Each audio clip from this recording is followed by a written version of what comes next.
एक दंगल बीजेपी को सिख और दलित विरोधी बताने से भी हुआ है। यह आरोप आम आदमी पार्टी की नेता पूर्व सीएम आतिशी ने लगाए। उन्होंने बड़ा दावा किया कि सीएम कार्यालय से बाबा साहेब अंबेडकर और शहीद आजम भगत सिंह की तस्वीर को हटा दिया गया।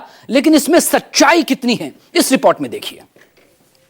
मुख्यमंत्री कार्यालय से बाबा साहब भीमराव अंबेडकर की और शहीद आजम भगत सिंह की फोटो हटा दी गई है, जो दिखाता है कि भारतीय जनता पार्टी की दलित विरोधी मानसिकता है, सिख विरोधी मानसिकता है।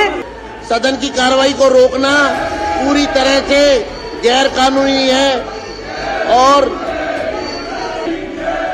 पक्ष के केवल माइक खोल दिया जाए, सदस्यों को माइक खोल दिया जाए, सभी सदस्यों को माइक खोल दिया जाए। ये सदन को डिस्टर्ब कर रहे हैं। विधानसभा सत्र के पहले दिन जमकर हंगामा हुआ।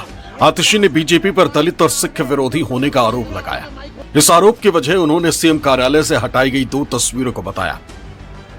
आपकी दिल्ली विधानसभा में जो दलित विरोधी, सिख विरोधी एक्शन हुआ है, मुख्यमंत्री कार्यालय से बाबा साहब भीमराव अंबेडकर की और शहीद आजम भगत सिंह की फोटो हटा दी गई है, जो दिखाता है कि भारतीय जनता पार्टी की दलित विरोधी मानसिकता है, सिख विरोधी मानसिकता है। अब 2 तस्वीरें देखिए।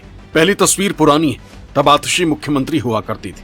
उनके बैकग्राउंड में बाबा साहेब अंबेडकर और शहीद भगत सिंह की तस्वीर लगी। दूसरी तस्वीर में रेखा गुप्ता सीएम है और ये तस्वीर हाल के दिनों की है।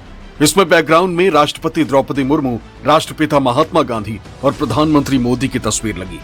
इसी तस्वीर को आधार बनाकर आतिशी ने आरोप लगाए, जिसका जवाब बीजेपी के विधायक अरविंदर सिंह लवली ने दिया है। उन्होंने न्यूज 24 से खास बातचीत की। पहला ही दिन हंगामेदार रहा है। देखिए, ऐसा है कि 2 कारण है। एक तो बिना सत्ता के एक भी दिन रह नहीं पा रहे। दूसरा प्रमुख कारण ये है कि डर इनके मन में सीएजी रिपोर्ट का है। ये किसी भी तरीके से लोगों का ध्यान उस सीएजी रिपोर्ट से भटकाना चाहते हैं कि लोगों का ध्यान उसके ऊपर न जाए, इनका भ्रष्टाचार उजागर ना हो। तो उसके डर के चक्कर में कुछ भी बोले जा रहे हैं। ये बाबा साहब की बात कर रहे हैं। दिल्ली की असेंबली जो है वो देश का सबसे शानदार लोकतांत्रिक स्थान रहता था, चाहे वो बीजेपी की गवर्नमेंट रही हो, कांग्रेस की गवर्नमेंट रही हो, और बेस्ट डिबेटिंग लेजिस्लेटिव फोरम पूरी कंट्री में था तो दिल्ली की असेंबली थी।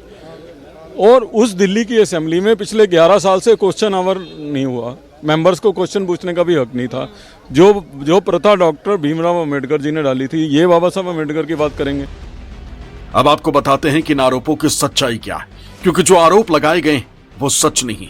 मुख्यमंत्री कार्यालय से अब नई तस्वीर जारी की गई। इस तस्वीर से पूरी कहानी क्लियर हो जाती। देखिए, मुख्यमंत्री की कुर्सी के पीछे तो तस्वीरें बदली हुई हैं, लेकिन दफ्तर के अंदर दूसरे हिस्से में बाबा साहेब अंबेडकर और शहीद भगत सिंह की तस्वीर लगी हुई है।